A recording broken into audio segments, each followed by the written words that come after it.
जय मसीह की परमेश्वर के नाम की महिमा हो। आज हम देखेंगे नूह के बारे में और ये हमें देखने को मिलता है उत्पत्ति उसका 6वां अध्याय की 9वीं आयत से लेकर 22वीं आयत तक। आपके पास बाइबल है तो अवश्य खोलिए उत्पत्ति उसका 6वां अध्याय और 9 से लेकर 22वीं आयत तक। हमेशा की तरह सबसे पहले इन चंद आयतों को सुपर फास्ट स्पीड से हम उर्दू में पढ़ेंगे और इसके बाद इसको हिंदी में पढ़ते हुए एक्सप्लेन करने की कोशिश करेंगे।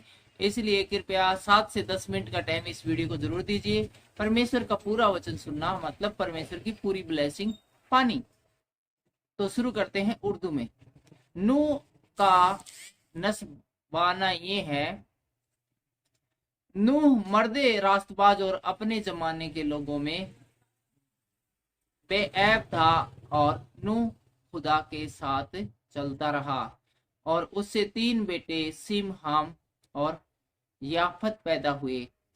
पर जमीन खुदा के आगे नारासत हो गई थी और वो जुल्म से भर गई थी और खुदा ने जमीन पर नजर की और देखा कि वो नासरत हो गई है, क्योंकि हर बसर में जमीन पर अपना तरीका बिगाड़ दिया था।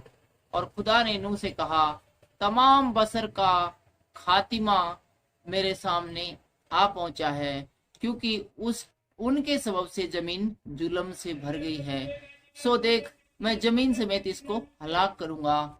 तू गोफर की लकड़ी की एक किश्ती अपने लिए बना, उस किश्ती में कोठरियां तैयार करना और उसके अंदर और बाहर राल लगाना और ऐसा करना कि किश्ती की लंबाई 300 हाथ, उसकी चौड़ाई 50 हाथ और उसकी ऊंचाई 30 हाथ की हो।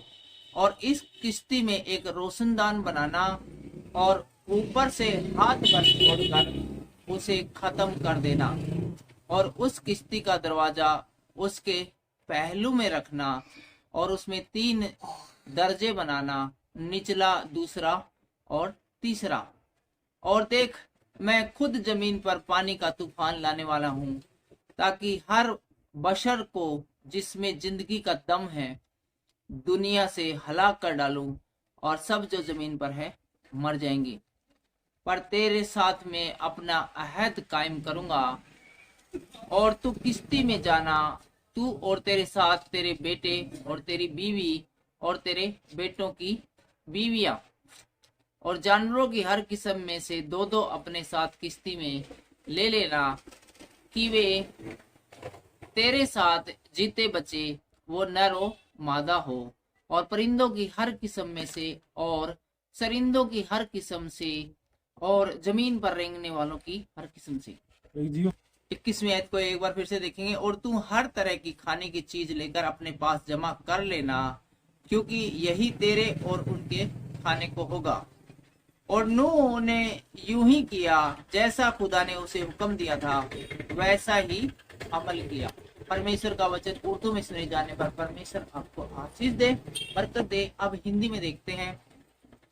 उत्पत्ति उसका 7वां अध्याय पढ़ रहे हम उत्पत्ति उसका 6वां अध्याय पढ़ रहे हम नूह के बारे में। उसकी 9वीं आयत से हम देख रहे हैं। नूह की वंशावली यह है।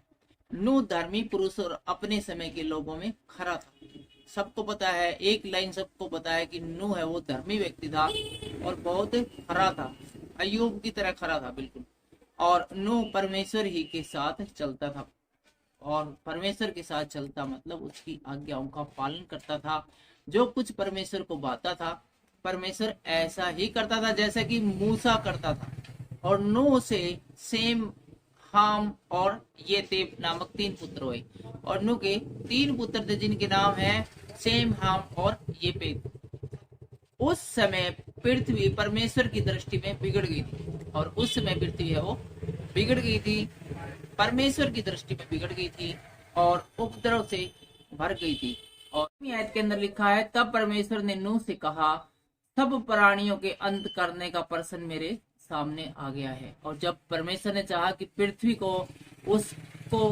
को उसके सारे जीवों समेत समाप्त कर दूं, जिसमें कि जीवन का प्राण है, तो उसको समाप्त करने से पहले, भूमि को नाश करने से पहले नूह से वार्तालाप करते हैं और नूह को परमेश्वर खुद जाकर बताते हैं कि इस पृथ्वी का अंत करने का प्रश्न मेरे सामने आ गया है।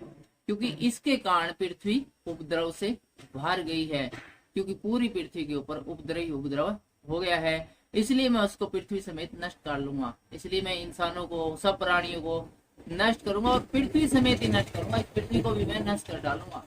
इसलिए तो गोपर वृक्ष की लकड़ी का एक जहाज बना, जिसमें कोठरियां बनाना और भीतर बाहर उस पर राल लगाना, इस ढंग से तो उसको बनाना। जहाज की लंबाई 300 हाथ, चौड़ाई 50 हाथ और ऊंचाई 30 हाथ की हो। और यहाँ पर देखते हैं कि परमेश्वर नूह को बताता है कि इसलिए मैं जल प्रलय के द्वारा इस दुनिया को खत्म करने वाला हूँ, तू है एक गोबर की लकड़ी का पहाड़ बना। और परमेश्वर नूह को बता रहे हैं कि किस प्रकार का जहाज है उसको बनाना है। इस जहाज की रूपरेखा है, वो डिजाइनिंग है, वो परमेश्वर स्वयं नूह को बता रहे हैं। जहाज में एक खिड़की बनाना और उसके एक हाथ ऊपर से छत बनाना, जहाज की एक और द्वार बनाना और जहां से पहला, दूसरा व तीसरा खंड बनाना। और इसके साथ साथ परमेश्वर बताते कि 3 मंजिलें आपको इस जहाज की, इस किश्ती की बनानी है। और सुन, मैं पृथ्वी पर आप जल प्रलय करके सब प्राणियों को जिसमें जीवन का प्राण है आकाश के नीचे से नष्ट करने पर हूँ, और सब जो पृथ्वी पर है मर मिटेंगे। और यहाँ की सब जो पृथ्वी पर है वो मर मिट जाएंगे। 18वीं आयत में हम देखते हैं, परंतु तेरे संग में वाचा बांधता हूँ। तेरे संग वाचा बांधता हूँ मतलब तेरे से मैं वादा करता हूँ, इसलिए तू अपने पुत्रों, स्त्री और बहुओं समेत जहाज में प्रवेश करना। किस किस को लेके चलना? अपनी वाइफ को लेके चलना, अपने बच्चों को लेके चलना, और जो बहुएं हैं उनको भी जहाज में लेकर चलना। और सब जीवित प्राणियों में से तू एक एक जाति के 2-2 अर्थात एक नर और एक मादा जहाज में लेकर अपने साथ जीवित रखना। और नूह को ये भी कहा कि जितने भी जाति के जो जीव जंतु हैं उन सबको एक एक मादा को लेकर है वो जहाज में रखना है। एक जाति के पक्षी और एक एक जाति के पशु और एक एक जाति के भूमि पर रहने वाले सबसे 2-2 तेरे पास आएंगे कि तू उनको जीवित रखे। और यहाँ पर जितने भी जीव जंतु और पशु पक्षी है उन सबको जीवित रखने के लिए परमेश्वर ने कहा कि वो तेरे पास आएंगे ताकि जीवित रखे। वेरी वेरी इंपॉर्टेंट पॉइंट है। परमेश्वर ने कहा नूह से वो तेरे पास आएंगे, कश्ती में आएंगे ताकि जीवित रखे, क्योंकि कश्ती के अंदर जीवन था और कश्ती के अंदर नूह था, कश्ती के अंदर परमेश्वर था। जहाँ परमेश्वर था, जहाँ नूह था और वहां पर जीवन था। इसलिए परमेश्वर ने कहा कि सब जाति के जीव तेरे पास आएंगे, अपने आप आ जाएंगे, तुझे तेरे को बुलाने की जरूरत नहीं है। तू किश्ती का दरवाजा खुला रखिएगा और भांति भांति का भोज्य पदार्थ जो खाया जाता है उसको तू लेकर अपने पास इकट्ठा कर रखना। और परमेश्वर ने कहा कि जितने प्रकार का जो भोजन है अलग अलग प्राणी के लिए, सबके लिए तू इकट्ठा करके रखना, जो तेरे और उसके भोजन के लिए होगा, जो तेरा खाने का काम होगा और पशुओं का भी खाने का काम होगा। कितनी बड़ी बात थी, परमेश्वर ने खाने पीने की चीजें भी रखने के लिए कहा गई।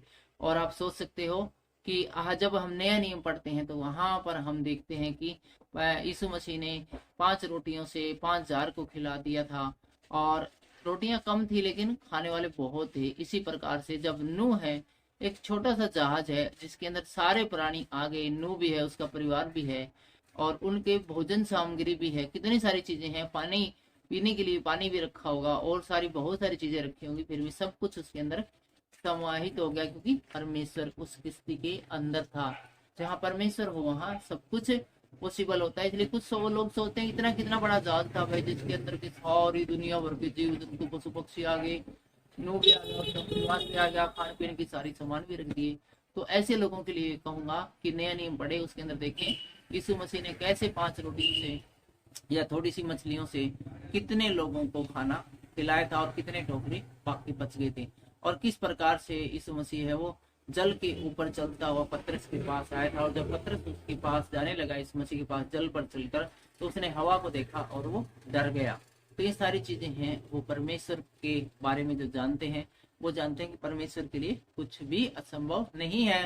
परमेश्वर की इस आज्ञा के अनुसार नूह ने किया, जो जो आज्ञा परमेश्वर ने नूह को दी उन सारी आज्ञाओं के अनुसार किया। मतलब जिस प्रकार का जहाज बनाने के लिए कहा था वैसे ही जहाज बनाया, जिस लकड़ी के लिए बनाने के लिए कहा था उसी लकड़ी का बनाया। और सारी बातें इसके अलावा जो यहाँ पर लिखी नहीं गई हैं उन सारी बातों का भी नूह ने पालन किया। आज के इस वीडियो में इतना ही, अगले वीडियो में हम देखेंगे जल प्रलय। जय हिंद।